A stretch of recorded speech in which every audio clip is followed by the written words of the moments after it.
पण टीव्ही बोल ना आता. काय बोला आता. बोल बोल. घेऊन दे ना बाई चार्जर. हा घेऊन दे. बघा हा माझ्याशी भांडतोय मित्रांनो. चार्जर घेऊन दे म्हणतो आणि याच्या ना मोठ्या भावाचा फोन आहे, माझ्या मुलाचा फोन आहे मोठ्या. माझा मोठा मुलगा म्हटला मम्मी माझा फोन देऊ नको. ठीक आहे, पोलिसांनी फोन त्याच्यावाला आमच्याकडे दिलेला आहे आणि मी बॅगेत ठेवला आहे. आणि हा म्हणतो मम्मी त्याचा फोन मला दे.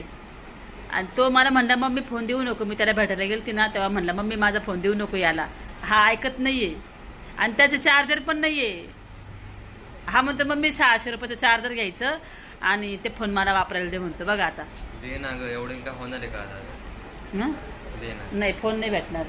फोन दिल्यावर 10वीचं वर्ष आहे, त्याला म्हटलं अभ्यास होणार नाही त्याच्यामुळे मी त्याला काही फोन देणार नाही. 11वीला गेला का मग तुला फोन नाही. 11वीला पण नाही, 12वी पास झाल्यावर फोन तेव्हा दे. स्वतःचा फोन असं आता फोन नाही देणार मी आता तुला. फक्त तो निघतो मला फोन पाहिजे मम्मी. नाही दादा आल्यावर मला ओरडन ना.